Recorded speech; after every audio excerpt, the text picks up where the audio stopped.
វីដេអូថតជួយបងប្អូនអរគ្នាចាគឺញោមឃុំបងប្អូន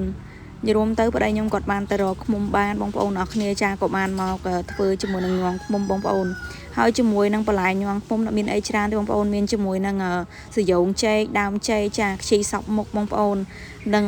ទឹកត្រីផ្អែមបងប្អូនអរគ្នាចាដើម្បីដាក់ជាមួយនឹងញោមឃុំបងប្អូនអរគ្នាចា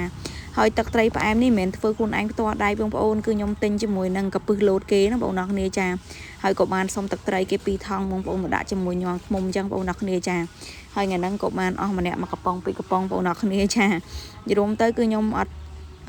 ញ៉ាំស្រាទេបងប្អូនប៉ុន្តែប្តីខ្ញុំគាត់ហូបអញ្ចឹងណាបងប្អូនអរគ្នាចាហើយក៏បានរៀបចំដាក់ជាមួយនឹងកពឹសលោតយើងបងប្អូនចា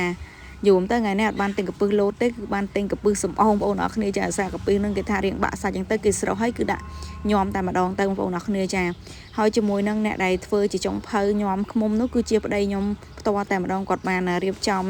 ចាញាប់ដៃញាប់ជើងដើម្បីធ្វើញោមឃ្មុំដើម្បីឲ្យបងប្អូនខ្ញុំហើយនឹងម៉ែក្មេចាបានហូបដែរចឹងបងប្អូនដោយសារតែខ្ញុំ